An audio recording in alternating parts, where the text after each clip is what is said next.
Pues 9:30 de la mañana, tiempo para continuar aquí en Negocios Televisión, de mirar al mercado, análisis, oportunidades de inversión.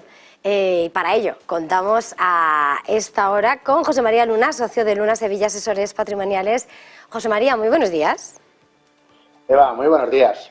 Bueno, un placer volver a encontrarnos después del descanso, al menos el mío, hacía mucho que hablábamos. José María, Pues ¿cómo sí. hemos vuelto en este mes de septiembre?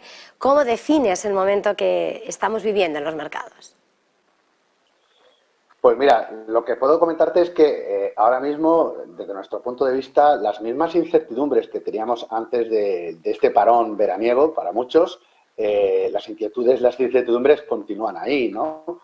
Inflación, tipo de interés, crecimiento económico, todo gira en torno ahí, ¿no?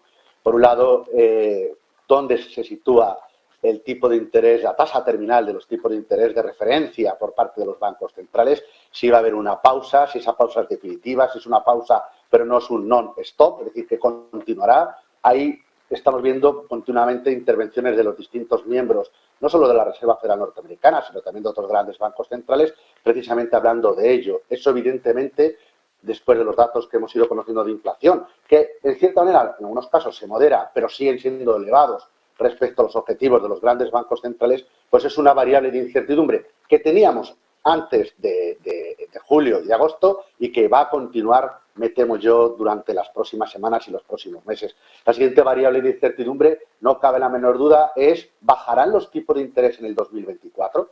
Y sobre todo por la parte de la Reserva Federal. Hoy por hoy no lo parece, que va a ser de forma inminente, viendo, y además coincido con el anterior analista, con Alfayate, en tanto y cuanto que la economía norteamericana parece mucho más resistente en cuanto al crecimiento económico, parece que sí que está consiguiendo la Reserva Federal enfriar el ímpetu de la inflación y no está afectando o no está dañando excesivamente al crecimiento económico, cosa muy distinta a lo que ocurre en el caso de Europa. Con lo cual, el tema de si bajarán o no bajan los tipos en el 2024, que el mercado ha estado comprando ese discurso, ahora, bueno, pues puede quizás pesar en el corto plazo, en las próximas semanas, y eso podría, bueno, pues suponer, junto con el drenaje de liquidez, es decir, la reducción de liquidez por parte de los grandes bancos centrales, podría suponer que el mercado pues empezará a entrar en una dinámica de cierta corrección, de beneficios, llamémoslo como queramos, ¿no? La tercera variable de inquietud es el crecimiento económico. Se confirma lo que decíamos anteriormente. Los datos en Estados Unidos avalan, el dato de empleo, de crecimiento de salarios, etcétera, avalan que la economía norteamericana está mucho más fuerte que el resto de economías a nivel global. En el caso de Europa, pues por la mínima nos estamos salvando de momento de no entrar en una recesión técnica en el conjunto de la eurozona. China no termina de carburar, hay que estar muy atentos a las iniciativas de tanto de política económica como de política monetaria de este gigante asiático, y todo eso evidentemente se deja notar muy mucho en la duda de si vamos hacia un aterrizaje suave o menos suave de la economía a nivel global. Con lo cual, el dibujo en estos momentos, después de que la gente, los inversores, se van incorporando al mundo de la inversión, después de ese ahorro, pues tratando de cuidarlo, pero disfrutar bueno, pues del verano, de los meses estivales, pues yo creo que se van a enfrentar ante esas tres variables, ¿no? Tipos, crecimiento económico, inflación, y es por ahí donde va a girar un poco, con lo cual la vuelta pues supone siempre un poquito más de volatilidad. En esta vuelta, como decías, José María, y en medio de esas incertidumbres que se mantienen, parece que llevamos todo el año, sobre todo cuando aparecía aquella crisis por los globos espía, que se congelaban las relaciones de Estados Unidos y China, 20.000 viajes, no submarinos, pero sí en avión, de Washington a Pekín para tratar de acercar posiciones, cruces, más desentendidos, y ahora lo que ha sido una batalla tecnológica que se iba forjando parece que está pasando de nivel. No sé si hay que situar ya esas restricciones a Apple, esas restricciones que se quieren devolver por parte de Estados Unidos a Huawei, los semiconductores de SMIC. Vamos a pasar a una batalla comercial que sí que va a tener una trascendencia. No sé cómo miráis lo que puede ser el impacto de esas fricciones en el comercio mundial. ¿Qué temor? ¿Cómo evalúas ese riesgo entre Estados Unidos y China? Desde hace bastante tiempo las relaciones comerciales entre Estados Unidos y China pues han ido pasando del DEFCON 3 al DEFCON 2 o del DEFCON 2 al DEFCON 3. una situación de tensión que no se va a suavizar y me temo que probablemente vayan incrementándose. Estados Unidos, evidentemente, teme que China poco a poco le vaya ganando terreno en muchos campos, y entre ellos, por supuesto, a nivel tecnológico, a nivel militar todavía queda mucha más distancia entre Estados Unidos y China, pero le preocupa evidentemente el área de influencia que cada vez es más creciente de China, con cada una de las medidas que va adoptando, entre ellas la nueva ruta de la seda y los tentáculos que tiende hacia muchas zonas, incluyendo, por supuesto, Europa. Y en las relaciones en Europa basta con ver el impacto que está teniendo China en el crecimiento económico o la ausencia del crecimiento económico, creciendo por debajo de su potencial o nivel potencial que se deseara, y cómo afecta, por ejemplo, el caso de Alemania. Esa preocupación va a seguir estando ahí y no se va a suavizar por muchos viajes que se tendan entre uno y otro. Lo que pasa es que sí que es verdad que es una tensión que, a pesar de ella, tanto uno como otro, de momento, sin duda alguna, van a,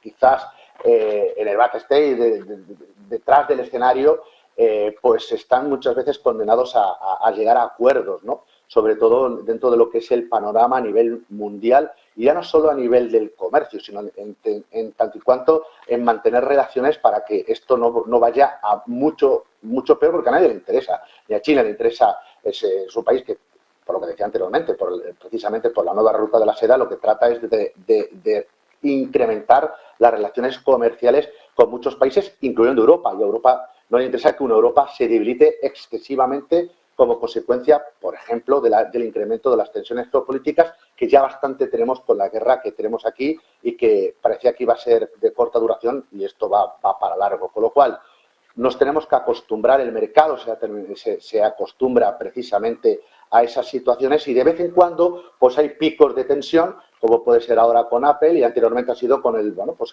bloqueo a nivel tecnológico que ha impuesto Estados Unidos, en este caso a China. Con lo cual, esa dinámica va a continuar, pero también, por otro lado, están condenados, en cierta manera, a entenderse para que esto no revierta una situación de un aterrizaje mucho más duro a nivel, por un lado, económico, y, por supuesto, evitar una tensión mayor a nivel geopolítico, y esto estoy sobre todo pensando en el caso de Taiwán. Y con todo esto, sobre todo mirando lo que le importa a los inversores, José María, ¿qué nos puedes recomendar? ¿Qué fondos de inversión para invertir en esta situación? Sigo insistiendo mucho en la parte de la defensa. Es muy importante. La defensa, de verdad, decía algún entrenador, que es la que gana realmente los campeonatos, ¿no? Por muy buenos tiradores, estoy hablando de baloncesto, sobre todo, que por buenos tiradores que tenga, pero la defensa es crucial. Yo creo que defensa es importantísimo en estos momentos, cuidarla muy bien, ¿no? Y en ese sentido, utilizar adecuados productos que estén aprovechando este escenario de debilidad de crecimiento económico, pero con una inflación alta y un escenario de repunte de tipos de interés, sobre todo me refiero más en el corto plazo, yo creo que hay que tratar de aprovecharlo. Nosotros lo estamos haciendo con determinados fondos monetarios, que es una alternativa muy interesante a tener el dinero aparcado en liquidez, o buscando a ver qué entidad me va a dar un depósito o una rentabilidad en un depósito que, bueno, pues pueda compensar la inflación que tenemos, por ejemplo, en el caso español, ¿no? Bueno, hay fondos monetarios o fondos cuasi monetarios que sí lo están haciendo, ¿no? Hemos hablado de algunas gestoras, como por ejemplo Deutsche Bank, pues en el caso de la casa Grupama, tiene el Grupama Ultra Short Bond, con un fondo de inversión que lleva más de un 250% de rentabilidad en el acumulado del año, y puede ser una alternativa real, ya digo, para en rentabilidad a depósitos y en riesgo, que permite reducir el riesgo global de una cartera. Además, contar, si me lo permitís la expresión, munición para cuando se producen correcciones pueda poder comprar a precios muy interesantes. Seguimos utilizando mucho el Dunas Valor Prudente como producto cuasi monetario. Es un producto que defiende muy bien y aporta rentabilidad incluso superior al producto que acabo de comentar. Y algunos fondos también, de carácter mixto, que siguen hoy por hoy aportando valor y que se siguen defendiendo por esa gestión multiactivo. Entre ellas, por ejemplo, la divisa. Hemos visto cómo el dólar se ha apreciado no solo con respecto al yen, con respecto al dólar, con respecto a otras monedas. Bueno, pues fondos que sí lo están haciendo así, ¿no? La deuda corporativa, pues sí, la de corto plazo en Europa nos sigue gustando mucho. Hay un fondo que es interesante, sobre todo porque se sale un poco fuera de lo que se suele ver en muchos fondos de deuda privada, que es el Early Short Corporate Bond, de una gestora nórdica, y vamos a ver mucha deuda finlandesa, vamos a ver deuda danesa, vamos a ver deuda noruega, sueca, junto también, por supuesto, con deuda privada de calidad, investment grade, muy importante, que sea de grado de inversión, más que de high yield. Bueno, pues es una alternativa junto con muchas otras que nosotros manejamos. Y la parte de renta variable seguimos sugiriendo posición neutral, no sobreponderarla, no creo que sea el momento de ir a por todas. En la parte de ataque, hablaba de la defensa, no creo que tengamos que estar jugándonos ahora en el rabioso corto plazo del partido. Creo que es momento de tener posición neutral, es mucho más Estados Unidos, más renta variable norteamericana, sobre todo de empresas de gran capitalización, Europa en menor medida, y si queremos darle algún toque exótico, pintoresco o pimienta a la cartera, pues, y sobre todo, evidentemente, nuestro perfil de riesgo lo acompaña, sin duda alguna. Yo creo que hay fondos de renta variable emergente, que sea el emergente del emergente, la parte frontera, que puede ser interesante. Ahí hay un fondo de la gestora Magna, que es el Magna New Frontiers, que, por ejemplo, la principal posición es la renta variable de Vietnam, que lo está haciendo muy bien.